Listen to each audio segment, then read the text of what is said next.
Friends, welcome to our channel. Friends, आज हम देखेंगे दादा की संपत्ति पर पोते का कितना अधिकार होता है। इस बारे में हम पूरी जानकारी जानेंगे। फ्रेंड्स, वीडियो अंत तक देखिए, लाइक कमेंट शेयर कीजिए और सब्सक्राइब करना न भूलिए। तो चलिए जानेंगे दादा की संपत्ति पर पोते का कितना हक होता है। अब भारत में पूर्वजों की संपत्ति यानी प्रॉपर्टी का बंटवारा एक बहुत ही जटिल प्रक्रिया है। अगर घर घर की बात करें तो बहुत ही जटिल प्रक्रिया है ये बंटवारा। अगर बात दादा की संपत्ति पर पोते के हक की करें तो पोते या पोती का दादा को विरासत में मिली संपत्ति पर जन्म के बाद से ही पूरा अधिकार होता है। अब इसमें पोते या पोती के पिता या दादा की मृत्यु से कोई संबंध नहीं है। कोई पोता पोती अपने जन्म के साथ ही अपने दादा की संपत्ति में हिस्सेदार हो जाता है।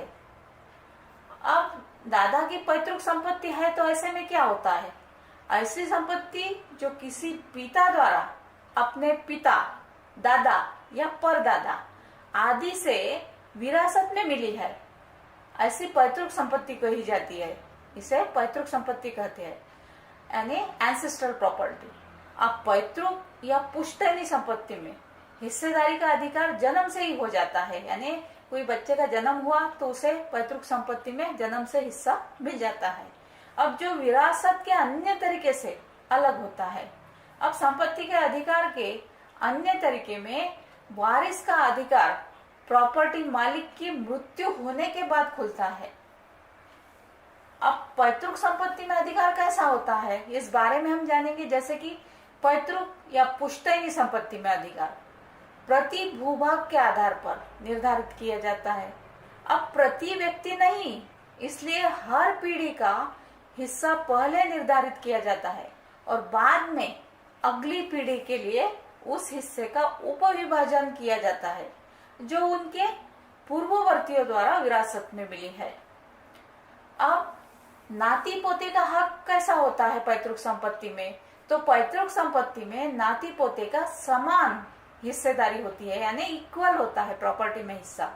अगर कोई पोता दादा के नाती को संपत्ति में हिस्सा देने से मना करता है तो नाती अंतरिम राहत के लिए याचिका के साथ घोषणा और विभाजन के लिए एक दीवानी मामला यानी सिविल केस दर्ज कर सकता है। अब कानून में दिए गए अधिकारों से किसी को वंचित नहीं किया जा सकता। अब दादा की खुद कमाई गई संपत्ति पर अगर किसी दादा ने अपनी संपत्ति खुद कमाई है, किसी विरासत में नहीं मिली, उन्हें अपनी सेल्फ एक्वायर्ड प्रॉपर्टी है, तो एक पोते का अपने दादाजी की खुद कमाई गई संपत्ति पर जन्म सिद्ध अधिकार नहीं है। यदि वह संपत्ति पोते के पिता को परिवार के विभाजन के समय कानूनी उत्तराधिकारी के रूप में आवंटित कर दी गई हो, तब उस पर पोते का अधिकार बनेगा। अब हिंदू उत्तराधिकार अधिनियम यानी हिंदू सक्सेशन एक्ट 1956 के तहत हम वारिस के तौर पर उसे इस पर दावा करने का हक नहीं है। अब दादा इस संपत्ति को किसी भी व्यक्ति को दे सकता है, क्यों कि वो संपत्ति उनकी सेल्फ एक्वायर्ड है, खुद की कमाई हुई है।